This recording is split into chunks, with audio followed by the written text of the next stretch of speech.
Good morning and welcome to today's webcast, Credits and Incentives to Incorporate in Year-End Planning. Before we begin, I'm going to play a brief housekeeping video. Welcome, and thanks for joining us. We're pleased to present another in our ongoing series of continuing professional education webcasts to help companies and individuals conquer challenges as they plan for what's next. Our presentation will start in a few moments. Before we begin, here are a few things to keep in mind. You can customize how you both view our presentation and interact with the presenter. For better viewing, close all other applications and turn up your speaker volume. You can also adjust window size and placement or enter full screen mode using the controls at the top of the window or dragging the bottom right-hand corner to resize. At the bottom of your screen, you'll see a series of icons, each relating to a different aspect of our session. You can download the group attendance sheet and a PDF copy of today's slides from the slide deck and handouts widget to the right of the slide view. You can ask our presenter questions during the webcast by typing a question in the Q&A window below the slide view and clicking Submit. We'll do our best to answer all questions during the presentation or follow up via email. If you experience technical difficulty during today's presentation, refresh your browser by hitting the F5 key. Today's session will offer you 1 CPE credit. To receive credit, you must meet the requirements as specified by the National Association of State Boards of Accountancy. You must attend at least 50 minutes of the session and respond to at least 75% of the polling questions, which we'll ask throughout today's presentation. To respond to a poll, click the button next to your answer. We'll track your progress and alert you when you've earned CPE credit. You can then click the certificate icon in the CPE Progress widget to open a PDF file that you can save to your computer. Don't worry if you can't download your PDF certificate today. We'll email a copy to you in 2 weeks. If you're attending this webcast in a group, you must complete our attendance sheet to receive CPE credit. The attendance sheet is available in the slide deck and handouts widget. Please have all group members sign it and send only 1 sheet per group. Also note that CPE credit can be awarded only to participants registered as themselves and isn't available to participants who view the on-demand version. As a reminder, the presentation you're about to see isn't legal, investment, or accounting advice. We encourage you to seek the counsel of a professional service provider to apply this content to your specific circumstances.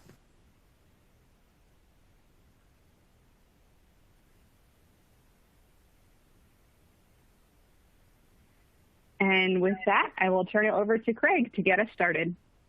Good morning or good afternoon, depending upon where you're located. My name is Craig Lammlin. I'm a senior manager in the Moss Adams tax practice located out of Dallas. I've spent approximately 20 years working in the credits and incentives field. I'm excited today to talk to you about the Biden administration's tax credit agenda. After I speak, I'll be turning it over to my colleague, Gabe. We'll be discussing modified incentives and the employment retention tax credit. And then he will be turning it over to Liddy Steele, who will be talking about capitalization of R&D tax credits.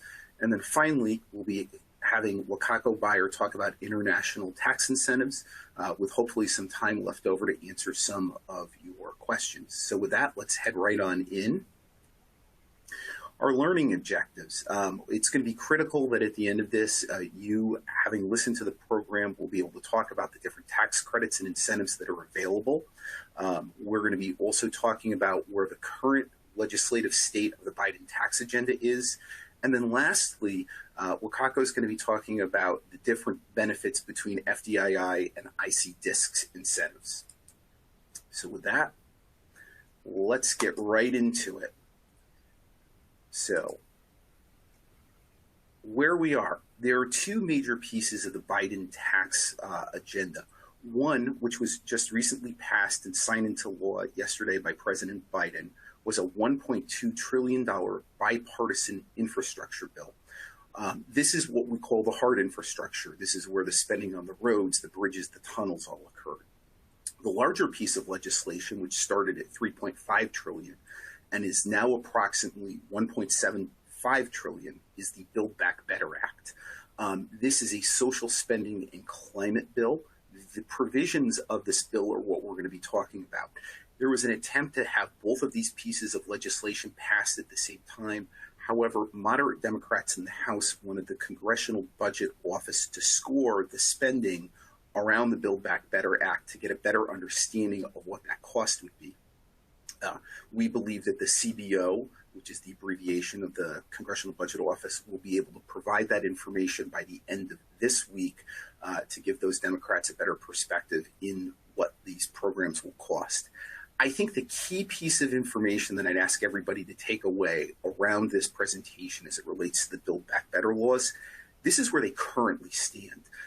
Ultimately, there's going to be some give and take and some discussions between the House and the Senate about what programs actually make it in, what the benefit rates may be, and how long these programs may last for.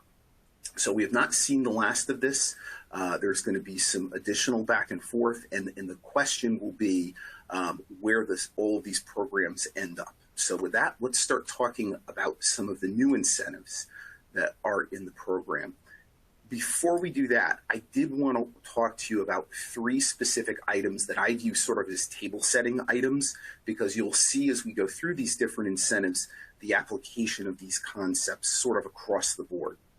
The first one, and I think this is really interesting, is the credit programs have a base credit percentage, but if taxpayers do 2 things, they can receive a bonus credit, and that bonus credit rate is 5 times that of the base rate. And the 2 things that a taxpayer will need to do when they're putting together a credit is they need to pay the prevailing wage to laborers, mechanics that are employed by contractors and subcontractors during the course of the construction phase of a project. The second part of this, and this has become a key item for the Biden administration, is they want to improve the number of qualified apprenticeship hours that are done on a given project. So as you can see from the slides, starting in 2022, the administration is looking for no less than 10% of the total hours to be performed by qualified apprentices. And then by the time we get to the beginning of 2024, they're looking for over 15% of those hours to be qualified apprenticeship hours. There are significant penalties in the event that a taxpayer says they qualify for the bonus rate, and then ultimately if they're reviewed by the IRS and they don't meet the prevailing wage requirements or they don't meet the apprenticeship hour percentages that they can be subject to. So it's critical that the documentation for this be done correctly so that you can meet those IRS requirements. The second item that we want to talk about is the domestic content credit enhancement. So we have a bonus credit rate, and then this is on top of that. Now, what's really interesting about this is the government is focusing on 3 particular areas: steel, iron, and manufactured products. And the whole purpose of this is to spur investment in purchasing items that are made in the U.S. So a steel and iron product that are not part of a manufactured product have to be 100% produced in the U.S. If we think about a manufactured product, however, there's a whole number of components that might go into any one of those particular items.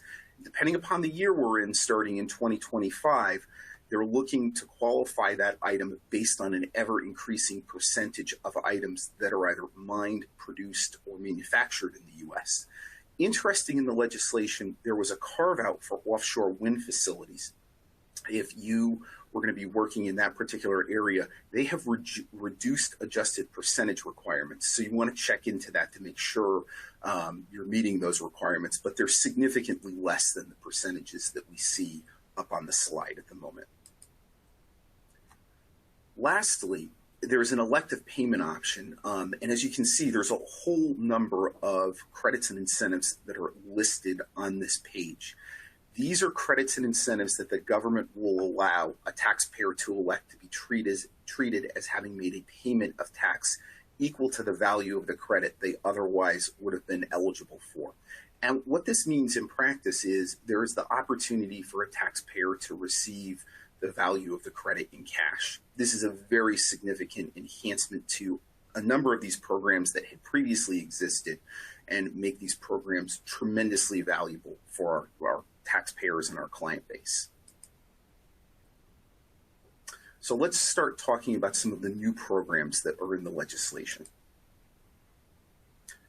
So the first one, Section 45X, is a credit for the production of clean hydrogen. And this is a credit that allows a taxpayer taxpayer who's placing a property in service starting in 2022 over a 10-year period to receive one of two potential benefits. The first one is a Section 45 production tax credit for electricity produced from renewable resources if the electricity is used at a qualified clean hydrogen facility to produce clean hydrogen. The second choice that a taxpayer might have, and they would do this in lieu of the Section 45 production tax credit, is a Section 48 investment tax credit. What's really interesting about this is, again, the base rate for the ITC is 6%, but if you meet the criteria around prevailing wage and apprenticeship hour percentages, you can receive a 30% ITC on the basis of the qualified property. And then this is the first credit we're going to be talking about today, where a taxpayer can elect to receive a cash payment in lieu of the tax credit through a direct pay mechanism that we were discussing earlier. So a number of options as it relates to the production of clean hydrogen that are available for taxpayers. Section 45Y, credit for qualified commercial electric vehicles. So I think everyone on this call probably is aware that for many years, the federal government has been trying to incentivize the purchase and the adoption of electric clean vehicles. This is the next iteration of that. Now they're looking at commercial vehicles of certain classes. This is something that can be worth up to 30% of the cost of the vehicle. There's an opportunity for companies that lease these vehicles to individuals to take the credit. Tax-exempt entities can have the option of electing to receive a direct payment for this credit. And like many of the new credits we're talking about, this one is going to extend all the way out to December 31st of 2031. So it has a very long life in front of it as it currently is constituted. So we also have Section 45Z, labor costs of installing mechanical insulation property. So basically, you would receive a base credit of 2%, which would be increased if you're able to meet the bonus criteria for projects meeting the prevailing wage and apprenticeship standards. And this is going to be for costs that are incurred for installing mechanical insulation into a mechanical system which was placed in service not more than 1 year before the date of the insulation for the property was installed. So again, this is going to be a credit that will go into effect starting in 2022 and will run through the end of 2031. So we have another new electric transmission property for an investment tax credit.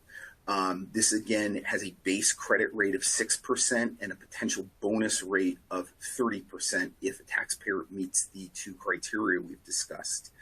And it allows for a credit on the basis of qualifying electric transmission property placed in service by that taxpayer. Now, the property has to be tangible, it has to be depreciable, it has to meet an electric transmission line has to be capable of transmitting the electricity voltage at a speed of not less than 275 kilowatts and a transmission capacity of not less than 500 megawatts.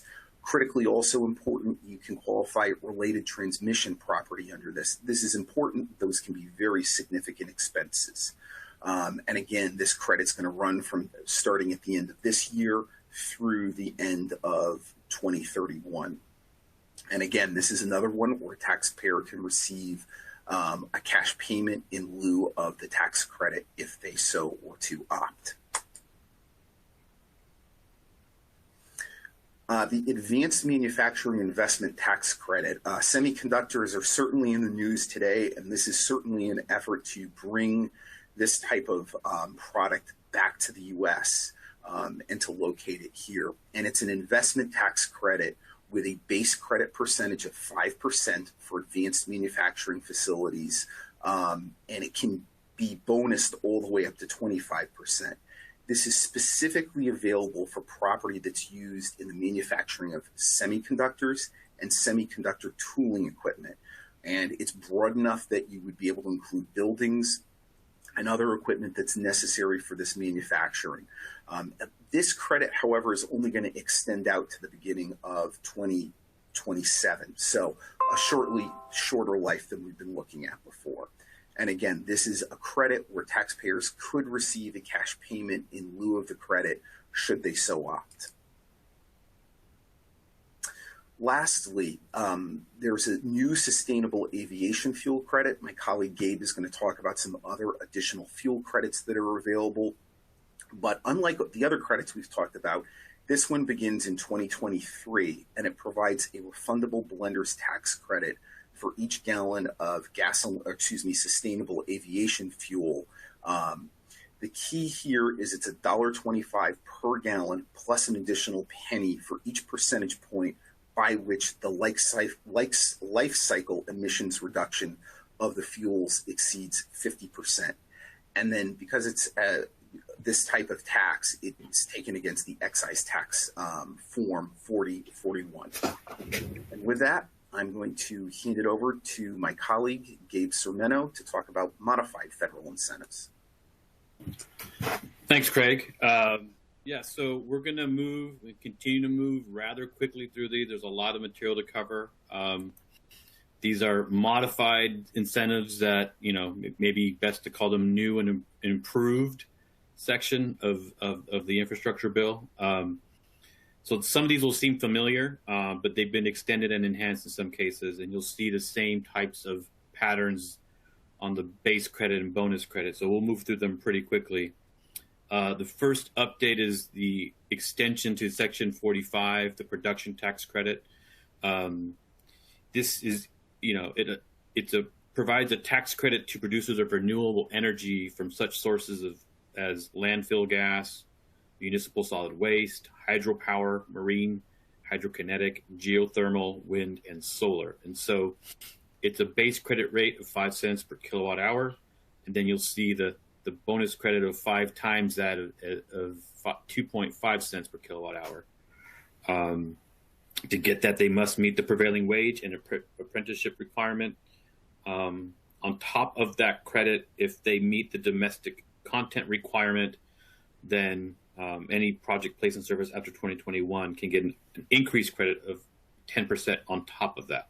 So it can be lucrative if you're meeting the administration's goals on apprenticeship, prevailing wage, and domestic content. The next program we'll talk about is the Section 48 investment tax credit, kind of the sister program to the production tax credit. This bill will extend and modify the ITC. Again, 6% is the base credit, a bonus credit of 5 times that if you meet the prevailing wage. This is for projects placed in service after 2021. The ITC is extended through 2026. This also expands the eligible property to include, it always included solar, geothermal, fiber optic, fuel cell, microturbine, and now it adds energy recovery, energy storage, microgrid controller, dynamic glass, linear generators, kind of the new generation, the next generation of renewable energy sources. Again, like others, this would be available for a direct cash in lieu of the credit. Section 45Q is the carbon capture and sequestration.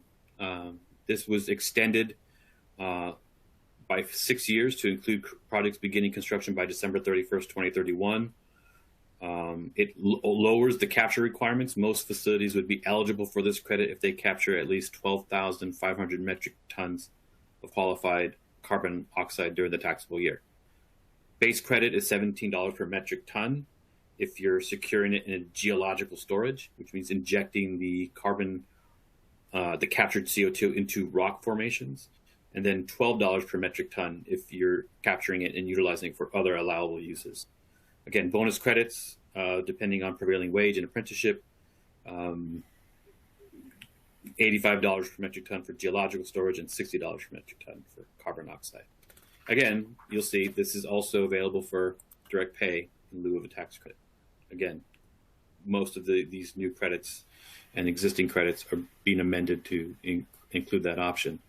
Section 40A is alternative biodiesel, renewable diesel, and alternative fuels.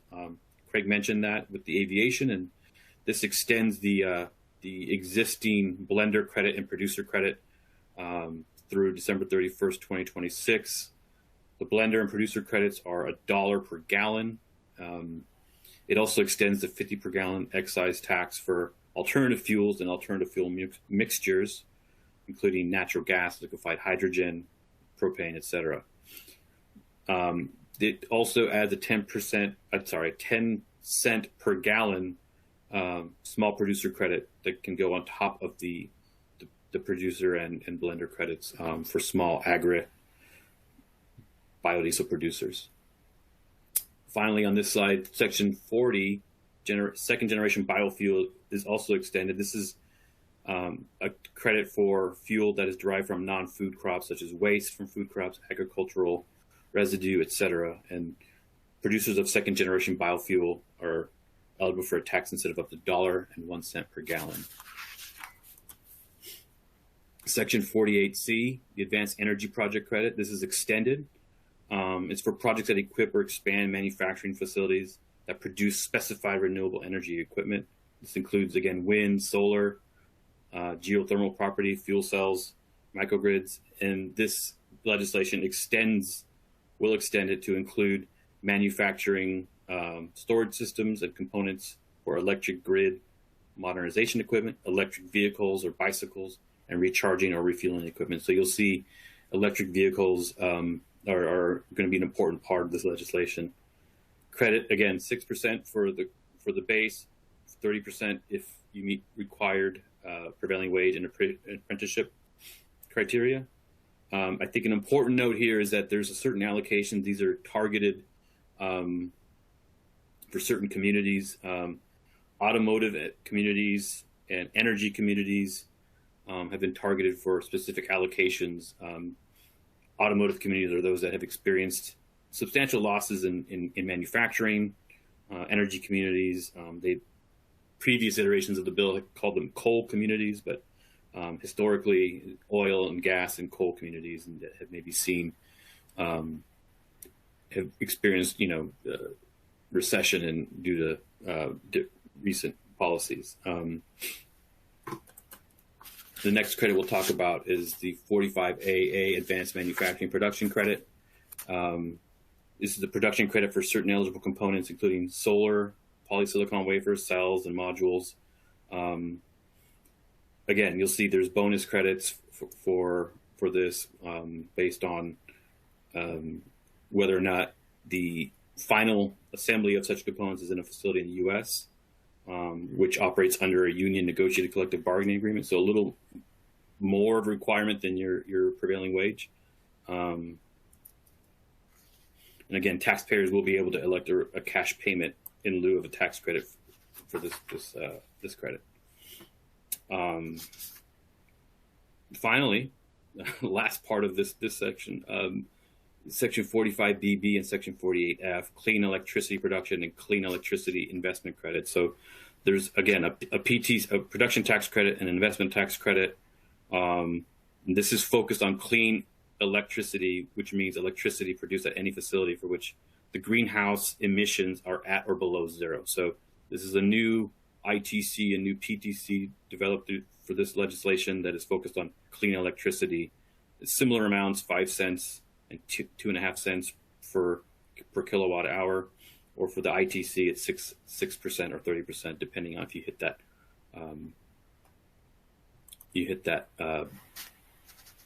eligibility. And I think now we have time for our first polling question. All right. Our first polling question. President Biden's Build Back Better agenda includes a $550 billion fight to fight climate change, largely through tax incentives for low emission sources of energy. B, many incentive programs have a base credit percentage and a bonus credit percentage if certain criteria are met. C, many incentives have a direct pay option in lieu of a tax credit. Or D, all of the above. I'll give everyone a few moments to respond. To participate in our polls, please click the button next to the answer you choose and hit submit. We'll give everyone a few more seconds here.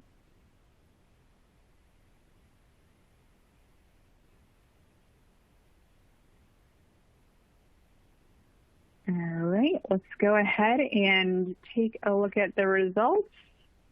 Gabe, back to you. Great. Thank you. It looks like everyone was paying close attention. Very good. All of the above. So now we'll switch gears to a credit that has been around for over a year, the Employee Retention Tax Credit. This is probably one of the more broadly based credits that we've seen come out of the federal government in a long time. I won't spend too much time on this slide. This is just to kind of give you some context on the history of the credit. It's it was initiated in 2020 as part of the CARES Act. It saw some expansion and extension through the Consolidated Appropriations Act at the end of 21, and then was extended through the end of, initially extended through the end of 2021 through the American Rescue Plan Act. And we'll have an update on the extension later on a different slide. But in a nutshell, there's two ways to qualify for the credit. There's either a gross receipts reduction, or you experienced a partial suspension of your operations due to a government order. And so the partial suspension is the same whether it's 2020 or 2021. You had to have had some government order kind of affect a part of your operations, at least more than a nominal portion of your operations, which the IRS has issued guidance indicating that is 10% of affected operations. So operations that were affected by the government order must be more than 10% of your total operations, and that's measured by either employee hours or gross receipts. So that there can be nuance there. It's helpful to talk it through. What gets considered a partial suspension can differ by industry, so it's important to kind of read through the guidance and talk through whether you may be eligible for the RTC under that criteria. The other way is a little more straightforward. It's the gross receipts reduction. In 2020, you had to have at least a 50% reduction in gross receipts, comparing the quarter in 2020 to the same quarter in 2019.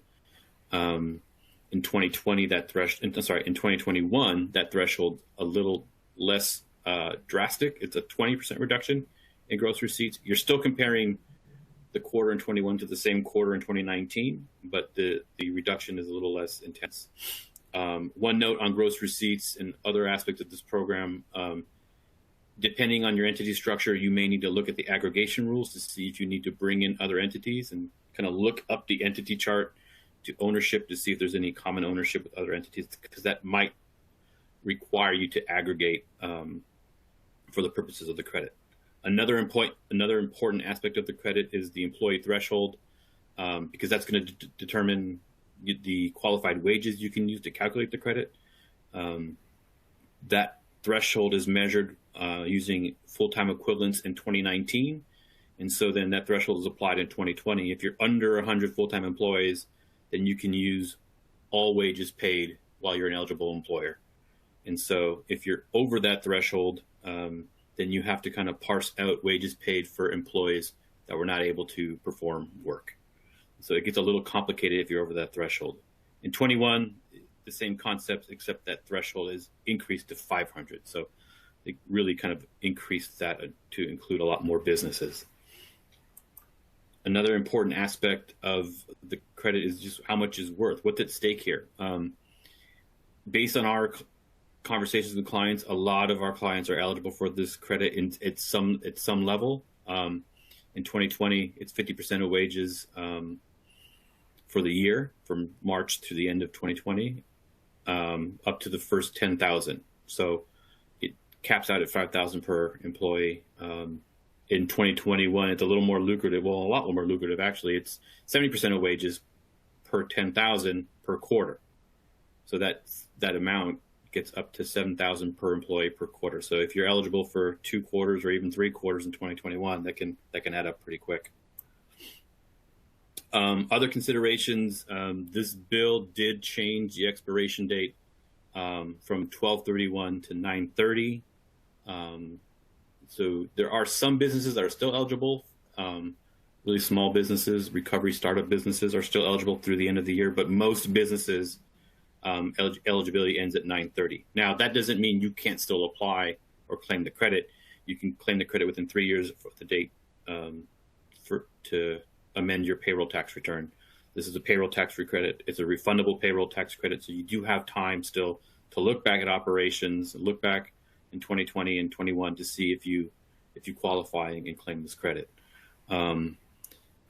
We expect to see audits of this credit. We're not sure how intense these audits are going to be or what the threshold is going to be, but we do know that that the IRS will be looking at, will likely be looking at certain credit claims to see if the eligibility ties to the industry and see if the calculations are done correctly. In terms of refund timing, the IRS has been completely swamped with processing a lot of these claims, and so we're hearing now that they're catching up, but we expect still at least 16 to 18 weeks of time to wait to get the refund. So the sooner you get it in, obviously, the better in terms of getting that refund. Once you've submitted the claim, they suggest waiting 4 to 6 weeks before you call to find out where your refund is or whether it's been received. But that's the number that you would call, and just be aware that there can be significant hold times. We've heard up to 2 to 3 hours of hold times waiting to get an answer on whether or not that claim has been received and being processed. A quick summary on the clients that we see that are eligible for this credit. Again, this is probably the most broadly based credit that we've seen from the federal government in a long time. It's open to for-profit or tax-exempt businesses. Some of the industries that we see that are particularly good fits for this credit are construction, healthcare, restaurants, retail, and then within those industries, it can be dependent upon location, right? If you're depending on the state shutdown orders, it can be different in Texas than California and in between. So it can really be location dependent on how your eligibility and how long you meet that criteria. And small employers, again, the thresholds, right? 500 in 2021 and 100 in 2020. That's gonna maximize the credit you can earn, to maximize the wages that are available to calculate the credit. And I think with that, we have our second polling question. So over to Emily. All right, thank you. Our second polling question, based on the update presented today, I felt comfortable that A, my business qualified for the ERTC and we took the benefit as a check from the IRS.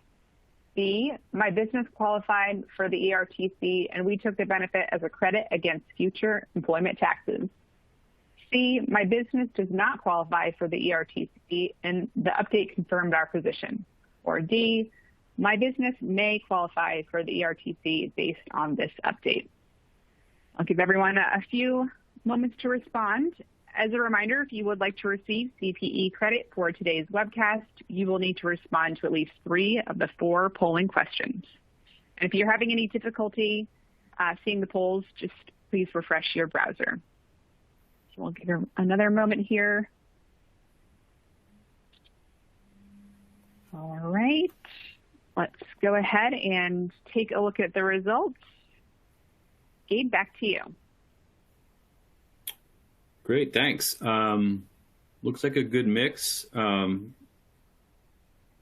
Folks are at least confirming whether or not they are eligible, and some have even received the benefit, it sounds like. So that's great news. So, it can be a little tricky to track from year to year and quarter to quarter. So, always happy to help and explain the different qualifications.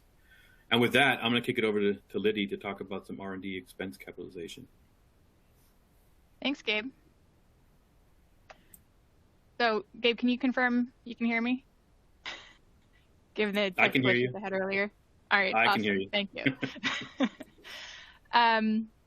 So yes, my name is Liddy Steele. I work with our R&D Tax Credit Services group. So generally, my team, we are approaching this from the side of helping clients to identify, calculate, and support their R&D tax credits. But the first step in that is or one of the first steps in that process is to identify the R&D expenses. And that's where this update comes into play. As far as current law that could require taxpayers to capitalize their R&D expenses, and then some proposed changes to that current law and the upcoming legislation. So this is most likely going to be of interest to those of you that are already identifying and claiming R&D expenses under IRC 174. And hopefully, if you have taken that step, you're also taking advantage of the R&D credit. For those that are not currently doing so and are interested in opportunities to possibly claim some R&D expenses as research expenses and the related credit, we have lots of great content on our website. You can also reach out to me directly. And we also have industry-specific content on our website that will help you identify whether you and your business or organization may be engaged in R&D activities. But getting back to the focus for this presentation, under current law, R&D expenses identified as research expenses under IRC 174 that were incurred prior to the end of this coming calendar year, so incurred up to 12/31/2021, were immediately deductible or are immediately deductible under IRC 174. And so when you combine this with the R&D credit, if you are also claiming a credit, you get that double benefit of an immediate deduction for those expenses, as well as a tax credit benefit on top of that. While many of these expenses would also be deductible under other categories of business expenses, there are some categories that would otherwise be depreciated or amortized, but if identified as research expenses, again, up until 12/31, they're immediately deductible, so it allows you to accelerate that benefit. However, under the TCJA, as of January 1st, 2022, all R&D expenses identified under IRC 174 are going to be need to be amortized over 5 years, and actually amortized over 15 years if those R&D expenses are incurred outside of the U.S. And so that immediate double benefit that many taxpayers are currently receiving is now going to be delayed or protracted as far as the R&D expenses themselves go. And I'd also like to point out that up until 12/31/2021, taxpayers do have the option of amortizing R&D expenses over 5 years if that fits better within their tax plan. And so what this rule change does is it changes it from an option to a mandatory amortization of those expenses. So, what is that going to mean? As I mentioned, it basically takes the current immediate double benefit and it's going to make it protracted. And what that results in is increased expenses carrying over to the following year, increased net income in the current year, and with that increased net income, for many taxpayers will also come increased tax. So boiling that down very simply, we have this example here, understanding that it's never going to be this simple for an actual taxpayer. But if a company had 10 million in revenue, spent 100 million offshore on drug development, traditionally that company would have 90 million in taxable loss because they are getting an immediate deduction for that 100 million in offshore drug development in the current year. So that net is 90 million. However, with this law going into effect in 2022, the company would end up with 6.7 million of taxable profit instead. And that is because that 100 million of R&D expenses incurred offshore is going to be mandatorily amortized over 15 years. Because again, this is offshore, non-US. So it's reducing the deduction in the current year, resulting in a net profit of 6.7 million. So in cases like drug companies, you may have a taxpayer, an entity that historically does not pay taxes because their R&D expenses far exceed their annual revenue. And all of a sudden with this change, because their R&D expenses are going to be deferred, or the deduction for those expenses is going to be deferred, now you're in a taxable position. which you may have not been prepared for previously. So, but that's going to be in the immediate year. Obviously, this impact would eventually level out for taxpayers that have a consistent amount of R&D expenses, and that is because in year 2 you're going to have your amortization amount for the prior year and your amortization amount for the current year, and that's going to continue to build. So eventually it would level out over 5 years or 15 years if your R&D expenses are primarily incurred outside of the U.S. But when you're looking at these differences of non-taxable to now having 6.7 million of taxable profit, that 5 years, if you aren't prepared for it, haven't planned for it, could have a significant impact to your company. So as I mentioned, taxpayers like pharmaceutical companies, other taxpayers who incur a significant amount of annual R&D expenses in proportion to their income. This includes biotech. This will also include many startup companies. Those are going to be the ones that are most impacted by this because it will either significantly reduce their NOLs that they may have been planning on as far as their long-term tax planning, or it could actually generate taxable income in the current year in 2022 and tax liability with that they were not anticipating. The other taxpayers that we'll see could see a significant impact are those that are incurring most of their R&D expenses outside of the U.S. Side note on that, R&D expenses outside the U.S. are also not eligible for the R&D tax credit, so there could be some planning opportunities there if it makes sense from a business perspective, from a tax planning perspective, to reevaluate bringing some of those R&D activities back into the U.S. So that you can both, you're both reducing the impact of this amortization rule because you're now only needing to amortize over 5 years, and also now those expenses will also be eligible for the R&D tax credit, which could be applied against that additional income tax that is now incurred because the R&D expense deduction is deferred. So, but this is all the hypothetical, somewhat alarming scenario.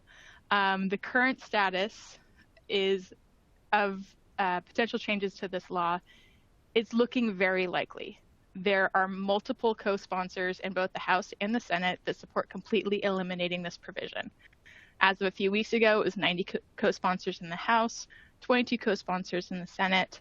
In the current Build Back Better Act, it includes a 4-year delay.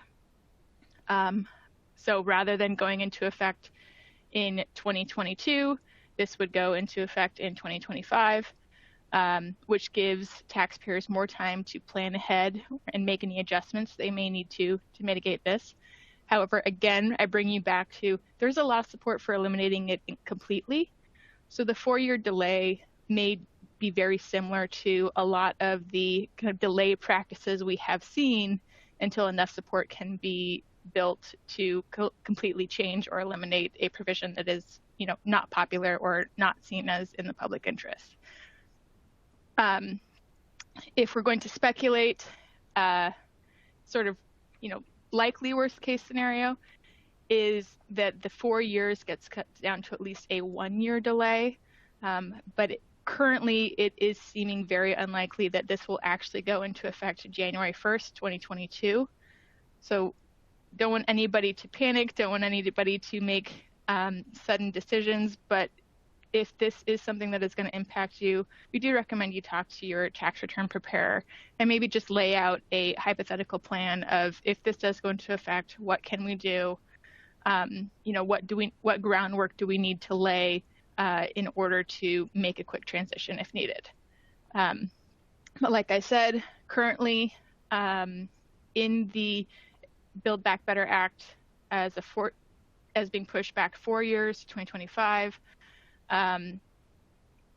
It may be that gets reduced to 1 year, and then it may be that it gets repeatedly pushed back a year, very similar to how the R&D credit and other tax provisions have been sort of perpetually pushed back or perpetually renewed each year, used as bargaining chips in these sort of negotiations. So first I scared you, then I told you don't worry about it, probably not going to happen. But for those of you that would like to be prepared, let's talk about some things that you can do to help mitigate the impact. So there are kind of 5 categories of planning methods that could be employed to help mitigate the impact. I will go through these somewhat briefly, and that is because what is going to work best for you, for your company, is going to be so specific to your operations, your cash flow, your expenses, and your tax planning for the future, that I do highly recommend that you take these 5 options, you work through them with your tax return preparer, and you determine what might be the best course of action for you. So I'm not going to get too far into the detail on these, but I do just want to bring them to your attention. So the first of these is the cash flow planning. And this is really just looking at, what is your current cash flow? What is your projected revenue? What are your current loss carry forwards? What are your tax credits? And I specifically mentioned loss carry forwards, looking at those companies that historically incurred significant R&D expenses compared to revenue.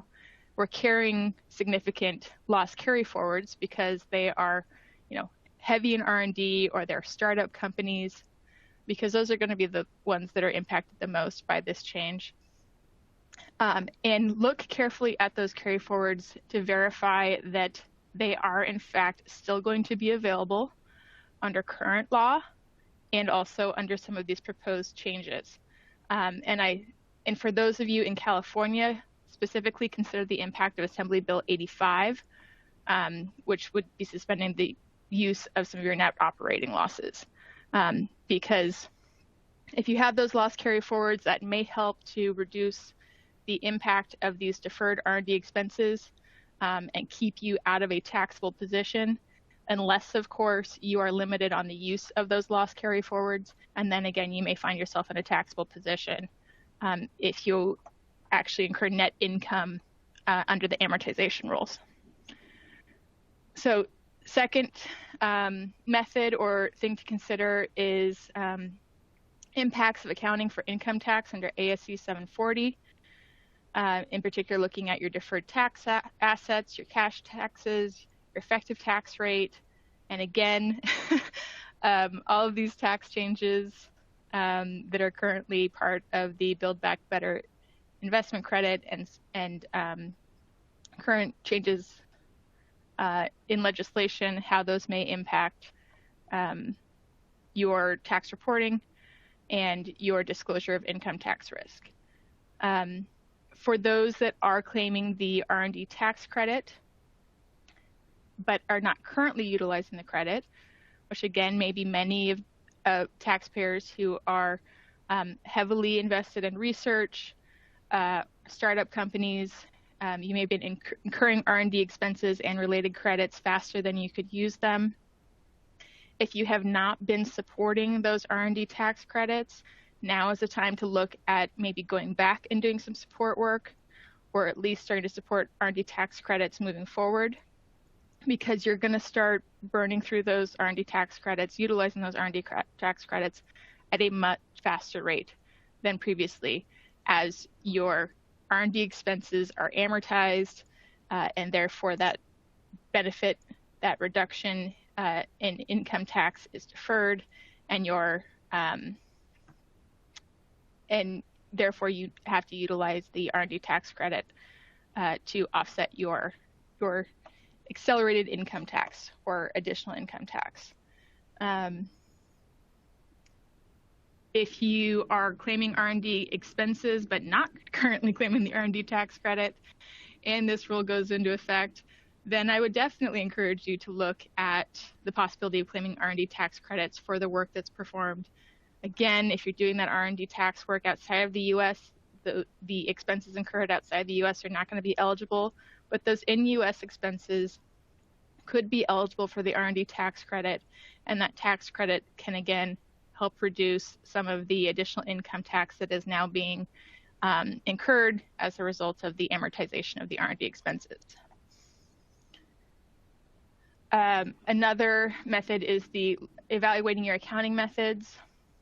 Are there other changes that you can make, other credits, depreciation methods that you can evaluate that will help to mitigate, cover some of that difference as far as the impact to your net income? Can you accelerate deductions that are available under other tax provisions in order to keep your net income down, or at least reduce the impact to the net income? And then along those lines, also consider many of the other tax credits that both Craig and Gabe mentioned in their portions of the presentation, both those that currently are in practice or available, as well as those that are being proposed, because there's a lot of R&D related to those, particularly the investment credits, the production credits. There's going to be a lot of overlap there as far as activities and expenses that are eligible for those credits that would also be considered R&D. And so if you are engaged in those activities, particularly around renewable energy resources, environmentally sustainable manufacturing and production practices, there's an opportunity there to claim some of those credits so that we can, so that you can help to, offset the additional tax that you are now realizing with the amortization of the R&D expenses. And then the last is just technical accounting.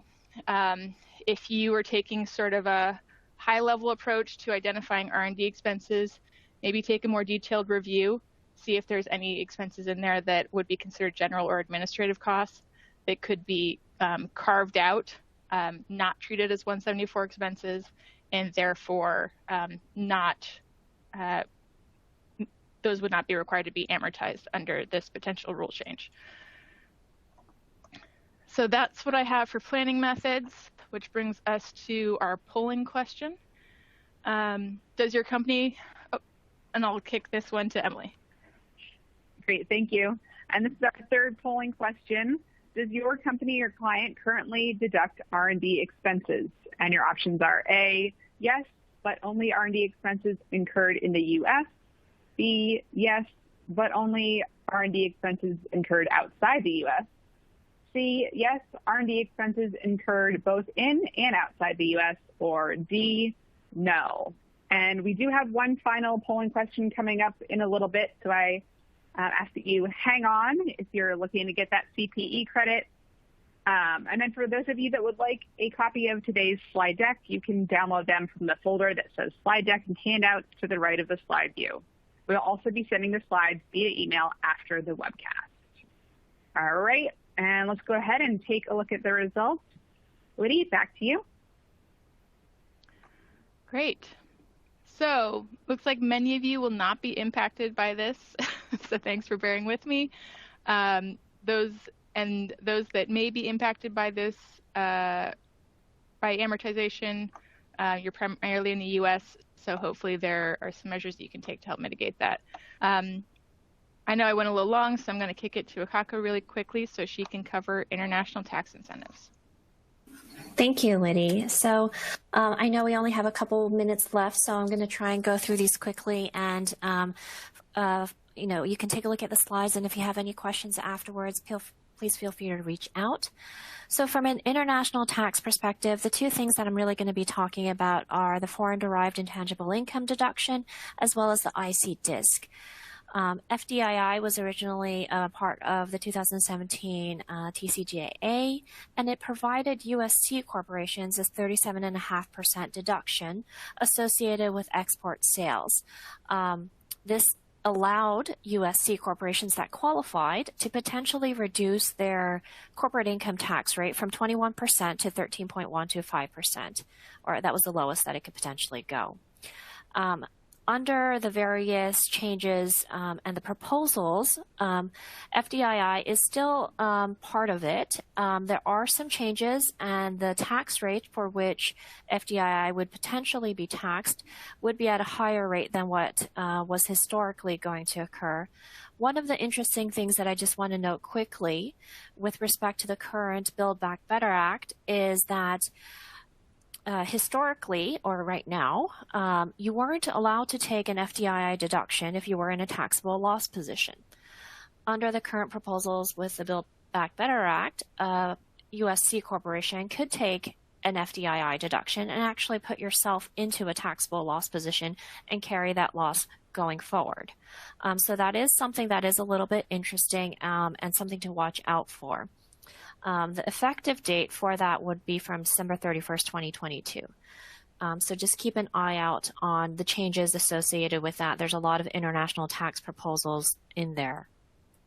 On the flip side, an IC disc, this has been around for quite some time, and many of you may already have this if you have a lot of export sales. The qualifications of an IC disc are actually a little bit more stringent than the FDII deduction, but almost any taxpayer can take it, including individuals, C Corps, S Corps, flow-throughs. The way that it works is that you have you calculate essentially a commission, and then you are able to take a deduction on the supplier side, and then the disc itself kicks out a dividend. That dividend is a qualified dividend up to its shareholders, and therefore you're really kind of playing with the rate arbitrage between the supplier and the disc. There are currently no proposals associated with this under the Build Back Better Act, so we're anticipating that it will kind of continue on. So really, I just want to make sure that, because we are pushing on time, I'm just going to go through this quickly. The other thing that I did want to mention with respect to IC discs is that there's other planning opportunities as well. So there's two general calculations and methods of calculations associated with discs. It's 4% of gross receipts or 50-50 of your foreign taxable income. But there's also another opportunity to do AR factoring, which really is where the disc essentially purchases accounts receivable from the supplier at a discount. And that is something that the IRS has actually already kind of ruled upon and has said it's allowed. It's a valid planning opportunity, and that potentially can increase the amount of deduction that's available at the supplier level. So with discs, the main thing to really think about are the rate differences, the potential of increasing that commission through various different calculations, not just your standard two calculations that most people tend to use, and then the opportunity for AR factoring. And so I am going to quickly make sure that we have time for you guys to answer your polling questions. So just very briefly, the main takeaways I would say is that for those that are C corporations and who have export sales or foreign royalty income, it is quite broad in terms of what the definition is and what can qualify to look into whether or not you can take a deduction, especially if you are going to be able to actually go, even if you are in a taxable loss, potentially still be able to take that if the Build Back Better Act goes through as it is right now.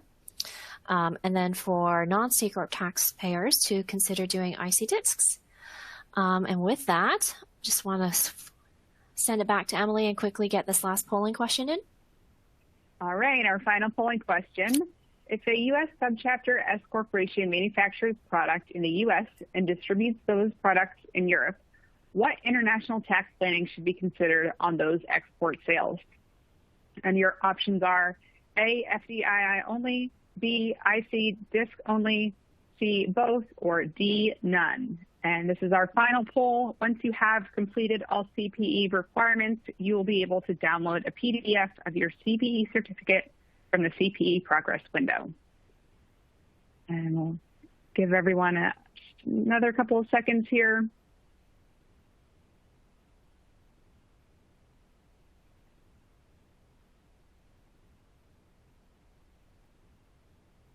All All right, we'll go ahead and take a look at the results.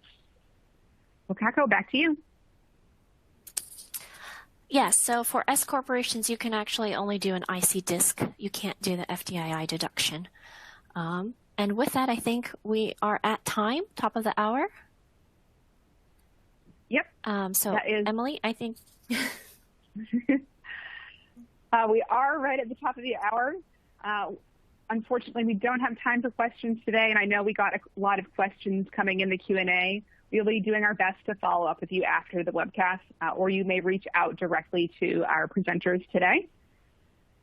And thank you so much to Craig, Liddy, Gabe, and Wakako for a great presentation. We certainly covered a lot of information. Again, if we didn't have time to answer your question, we will be doing our best to follow up with you after the webcast. As a reminder, if you attended today's presentation in a group and would like to receive CPE credit, you must complete the group attendance sheet found in the slide deck and handouts window to the right of the slide view.